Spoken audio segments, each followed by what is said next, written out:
Hey, I'm Bacon, and I want to talk about how garbage bleed is in understanding the hobby of role-playing games. So what is bleed? There are two types.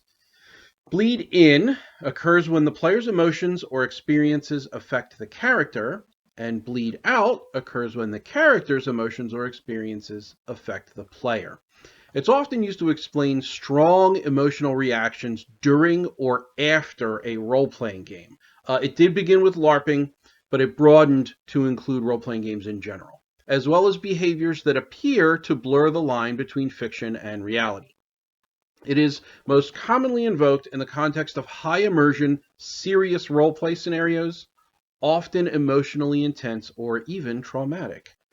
Where does bleed come from? The term bleed was coined in the NORDICLARP community, particularly during the Knutpunkt conference scene, a major hub for theory and design discussion in Nordic role-playing circles. One of the earliest formal articulations of the concept appears in Sarah Lynn Bowman's work, where she actually defined those concepts that I just mentioned, bleed in and bleed out. Bowman and others working in the Nordic LARP scene developed the idea to help describe the emotional permeability between player and character, especially in high immersion or psychologically intense games. In short, bleed is a product of the Nordic LARP tradition, which evolved a discourse centered around embodied experience, emotional immersion, and psychological impact.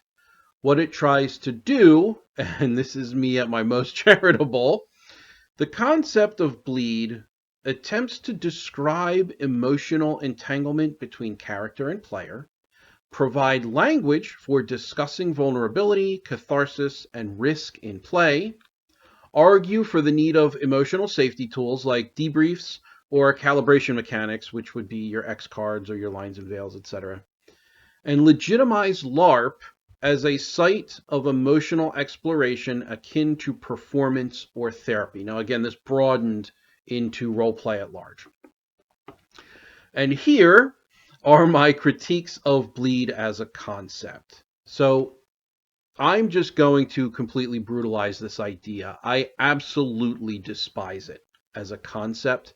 So Sarah Lynn Bowman released a study, and I'm going to put that in air quotes because it's not really a study. It's completely worthless. It's anecdotal. It's exploratory by design. It's not generalizable. It lacks quantitative rigor. The findings are based on selected interviews and anecdotes, often gathered from within the Nordic LARP or closely associated communities, which already operate under the ideological assumptions of bleed. And so it's not great. It blurs description with prescription. I mean, I could go on and on and on. There are other points here that I have outlined. Needless to say, it's not a great study. It is not worthwhile at all. So that's what we're working with here. So my critiques, let's get to them finally. It's vague and it lacks analytical power. So bleed attempts to describe a psychological phenomenon, but it does so in nebulous, unmeasured, and subjective terms. It uses metaphoric language, bleed as the name, to describe a psychological boundary crossing. But where's the boundary located? How is this different from what actors experience? And what exactly is bleeding? Is it affect, cognition, behavior? We don't know. And I'm actually going to pause here to explain those three items. So one of the core issues with the concept of bleed is that it lacks clarity about what is actually being transferred between player and character. Is it affect or emotion, cognition, thought, or behavior, action? This ambiguity undermines any theoretical utility it may have had, but even if it were more narrowly defined, it is still entirely unnecessary. If it refers to affect, then we're simply describing empathy or emotional investment, which is common and unremarkable response to fiction. Feeling sorrow when your character's companion dies is not a psychological crisis. It's an ordinary human response akin to crying during a film. If it's cognitive, involving the player thinking like the character or adopting their beliefs, then we should frame this using established concepts such as perspective taking, role adaptation, or narrative identification, not metaphoric language. Role immersion does not require a new term. And if it denotes behavioral change, then the burden of proof becomes much heavier. Are there consistent, observable post-game behaviors that can be causally linked to in-character events? If so, why has this not been meaningfully studied or validated using existing psychological methods? The conceptual slippage between these domains, emotion, thought, and action, renders bleed theoretically incoherent. Without distinguishing between these modes, it becomes a catch-all term that confuses more than it clarifies. And while attempts at explaining abound, there is no operationalized definition. It is not tested. It doesn't predict anything. It describes vaguely what could be described more precisely using existing psychological frameworks, such as emotional identification. This is when individuals emotionally align with a fictional character experiencing parallel emotions. It is well documented in media studies and explains bleed in far more clearly than metaphor. The player is simply empathizing. Projection. Players often project parts of their inner world onto their characters. This is a psychoanalytic mechanism, not a mystical transference. It allows for personal expression and catharsis without implying a dangerous erosion of boundaries. Parasocial dynamics, long studied in media psychology, this describes one-sided emotional attachments to fictional entities. When a player feels bonded to their character, this is not bleed, it's parasocial engagement, and it carries predictable, studied outcomes and effective carryover. A well-established phenomenon in affective science or emotional science, where emotional states persist across contexts. Feeling shaken after a powerful scene doesn't imply identity confusion. It's a temporary and measurable residue of emotional arousal. 2. It pathologizes normal emotional responses. What do I mean by that? It treats ordinary, healthy reactions like feeling sad when a character dies or being briefly annoyed at a player because of in-game character conflict as if they are symptoms of psychological dysfunction or emotional harm. It frames these responses not as natural outcomes of immersion or empathy, but as potential dangers that require warnings, interventions, management, or therapeutic processing, like using safety tools, debriefing rituals, or emotional warnings. In doing so, it medicalizes what are otherwise common, understood, normal experiences of storytelling, interacting socially, and even imaginative play. Feeling sad after playing a tragic character is not a disorder. Disliking another character and momentarily disliking their player is human, not dangerous. And the implication that players need formal care after each session infantilizes them and normalizes emotional overreaction. Rather than building emotional resilience or understanding, bleed. I'm going to start that over. Rather than building emotional resilience or understanding, bleed frequently overstates harm and encourages players to interpret natural emotional flow as crisis. It mistakes fiction for reality. Number 3, I guess, it mistakes fiction for reality. By focusing so intently on the permeability of character and player, the concept flirts with blurring ontological boundaries in a way that is neither artistically fruitful nor psychologically responsible. It encourages players to see the fictional identity as more than fictional, or as an extension of self in ways that can lead to identity confusion, boundary disillusion, or even emotional manipulation. And in extreme cases, bleed discourse is used to justify in-game behavior affecting out-of-game relationships, which reverses the usual and necessary separation between play and life. Number 4, it lacks historical context.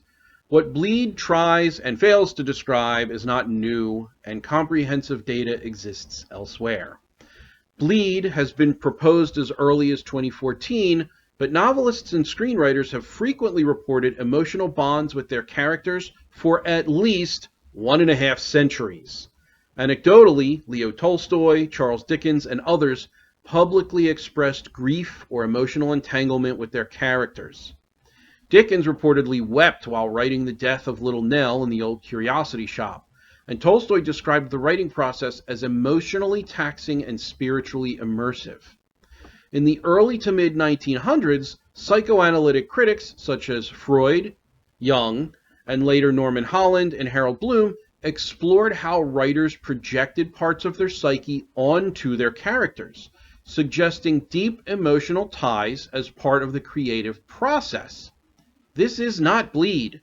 It is deep creative investment, long understood, and not pathological.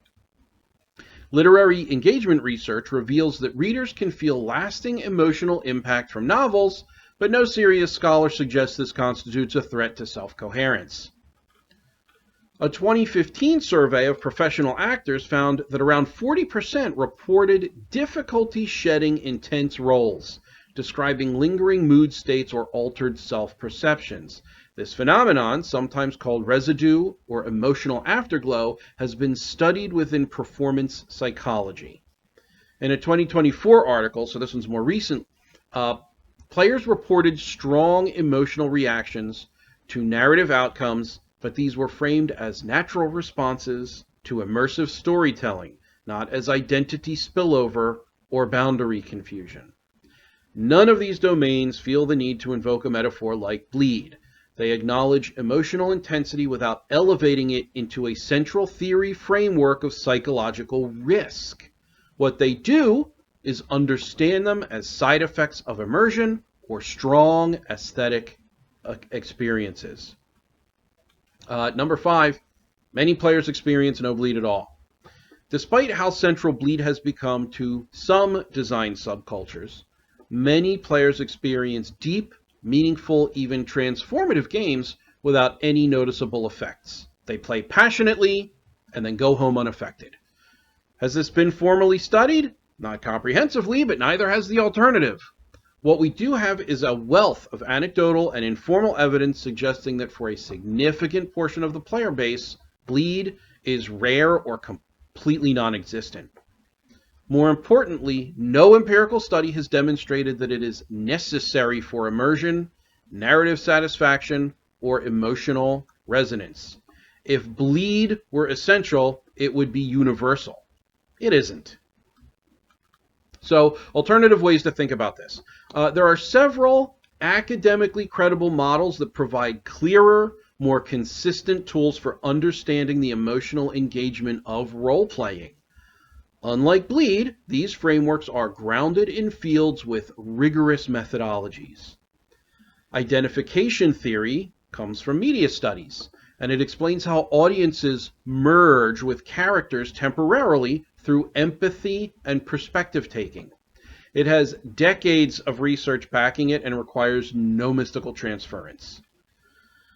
Affective science, which is a psychology, or under psychology, is the scientific study of emotion and mood. Affective carryover and emotional arousal explain the temporary emotional states that may persist post-play. No vague metaphor required. Ludic performance theory, which falls under performance studies, treats role-play as a performative act where the player adopts a role within a bounded space. This honors the artistry of play without pathologizing it. And, my personal favorite, cognitive framing.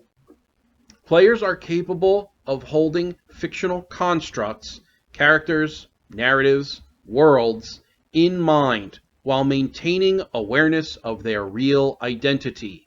This double consciousness, as it's called, is essential to play and explains why most players do not get lost in the fiction. Together, these frameworks explain all the phenomena bleed tries to address, but without metaphor, without mysticism, and without the implicit suggestion of danger. They do so with greater precision and broader applicability and without reinventing the wheel. These frameworks allow us to discuss emotional investment without reverting to metaphor or pseudotherapeutic concepts. In conclusion, while the concept of bleed tries to give voice to players' emotional experiences, it ultimately lacks the rigor and clarity needed for serious theoretical use. It is a folk psychology born of a specific play culture, NORDICLARP, that mistakes narrative intensity and normal emotional responses for theoretical insight. Like the big model before it from the Forge, bleed fails to generalize, explain, or clarify in a way that meets academic or design standards. It may be a useful descriptive term in casual conversation, and that's me being very nice, but it is not a theory. It is not a tool for design, and it should not be used as a basis for organizing how we think about games or play. The emotional experiences players have during roleplay are real, important, and worthy of study, but bleed is not the right tool for that job. It is a metaphor-turned theory that lacks clarity, rigor, and predictive power. The field already has the tools it needs. We don't need bleed to explain what we've already explained better elsewhere. If you're serious about understanding role-playing as a psychological and aesthetic phenomenon, the first step is to drop the metaphor and pick up the science. Thank you so much. I hope you found this worthwhile. It's a little bit of headier, more intellectuals. It's probably kind of a slog. I definitely read from a script. Hopefully that was not totally detracting from the presentation. But thank you, as always. And I will see you in the next one. Please like and subscribe. Take care, everyone.